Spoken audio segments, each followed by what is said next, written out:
Do you want to have a rental business that is located right inside the three major locators, malapit sa hospital, sa school, and sa commercial area? Then you have to take the opportunity habang meron pang promo units. I present you my favorite, and I have a unit here, Zadia, here only in Santa Rosa, Laguna.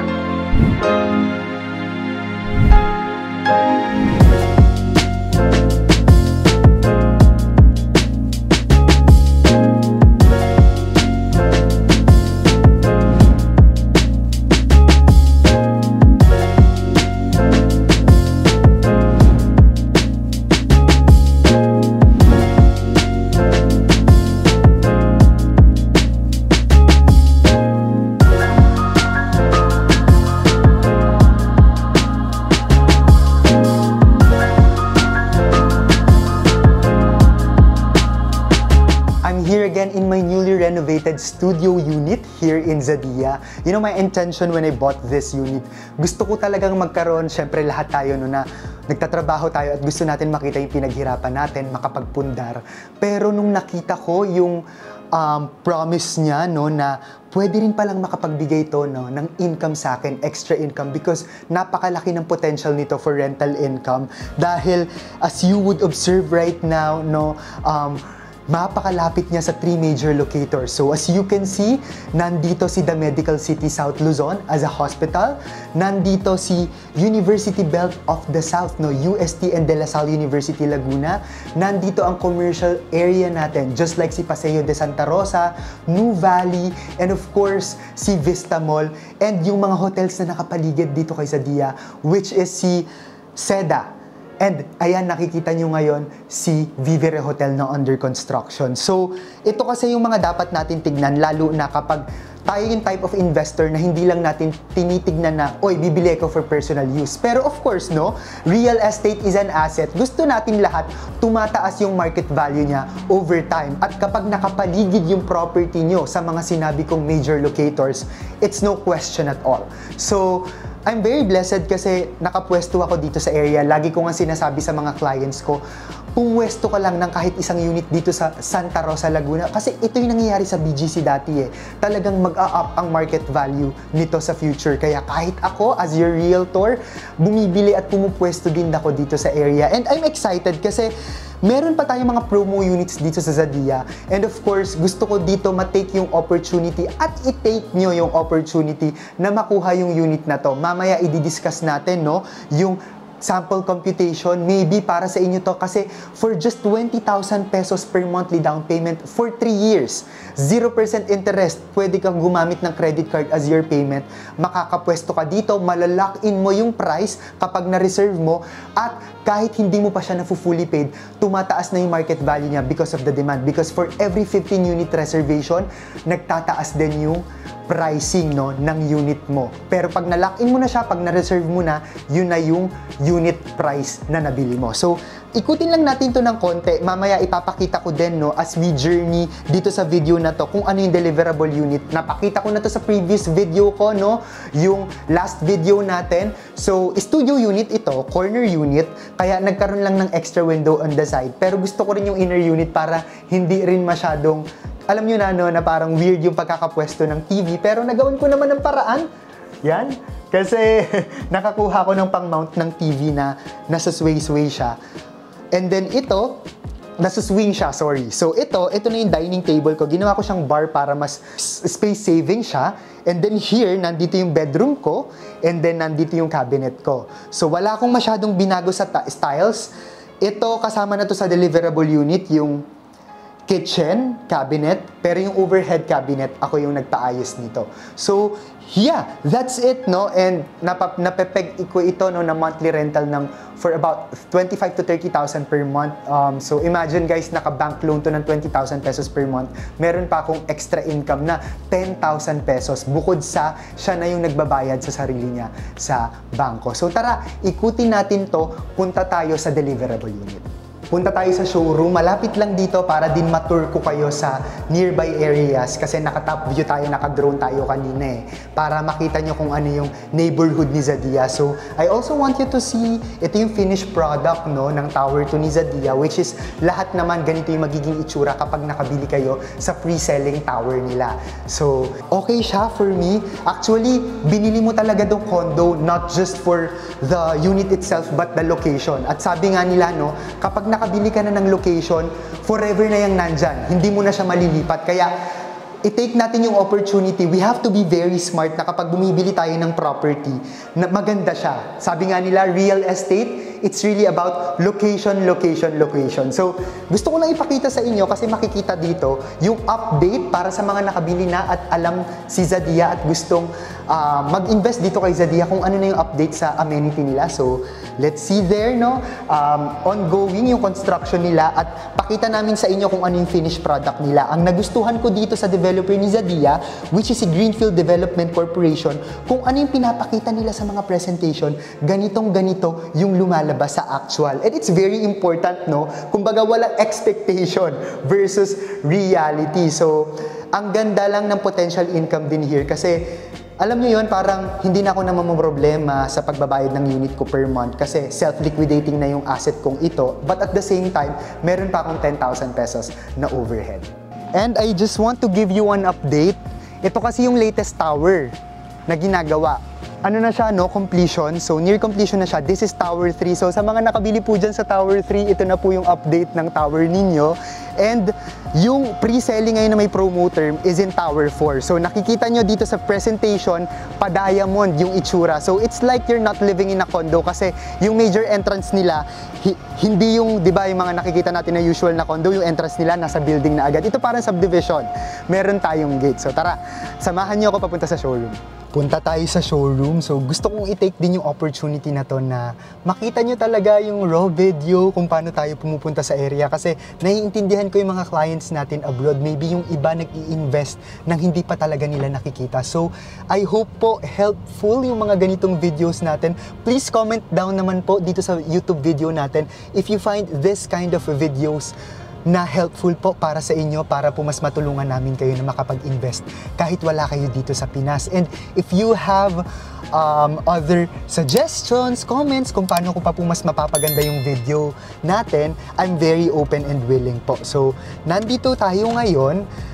Nakikita nyo, no, bakit ko sinasabing this is the golden time to invest here in this area? Because just like BGC before, talagang yung mga nauuna na marami pa talagang open spaces na hindi pa nade-develop, yun talaga yung kumikita, no? At doon natin nalalock in yung hindi pa talaga ganun kaglaki, no? Yung talon ng price appreciation. So, under land development, road widening, and if makita nyo, eto na lang, no? Yung Vivere Hotel, sobrang lapit kay Zadia.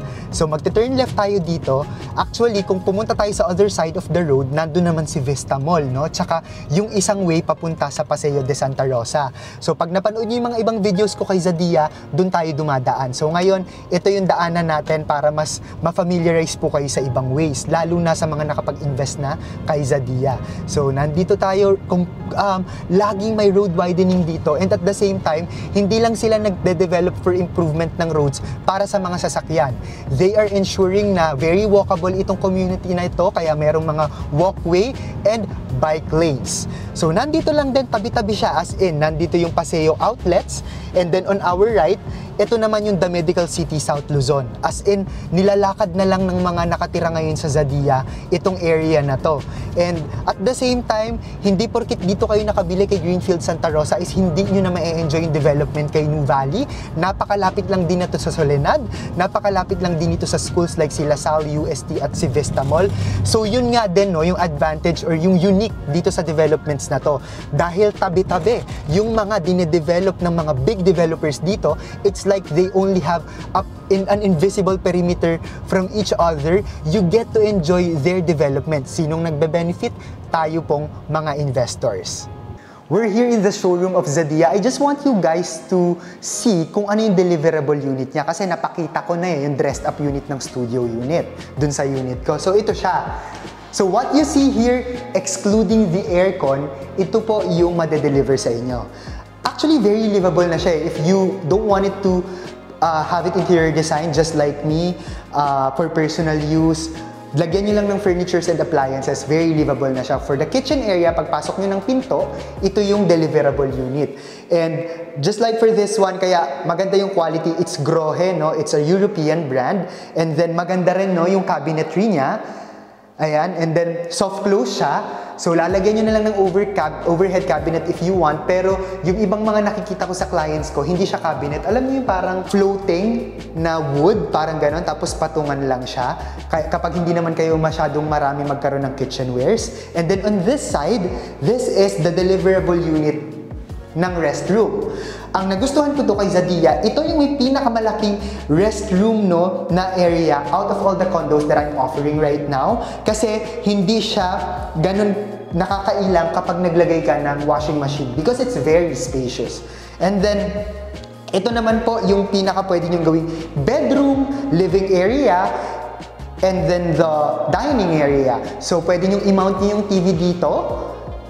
Tapos, yung iba ginagawa, nagkakaroon dito ng mahabang pasimano or patungan. So, excuse me for my deep Tagalog word dahil taga Nueva Ecija po si The Property Geek, no? So, yung iba, tapos para space saving, nandito na rin sa baba ng TV yung dining nila. So, kayo pong bahala. And then, here, nandito yung kama ninyo and you can put your cabinets here. But yung ginagawa ng iba kong mga clients, dahil mataas po yung floor to ceiling height ng units ng Zadia, ginagawa nilang parang loft style. So, nasa taas yung bed and then sa baba, you can make it as your office space or living area na may sofa. Para mas mas efficient or ma-utilize nyo, no, yung space ng ating unit. Sabi nga nila, dapat hindi tayo nagsasayang ng space. Kahit yung space vertically, pwede nyo lagyan niya ng mga cabinets dito para taguan siya. Yun lang naman yung yung sikreto, no, sa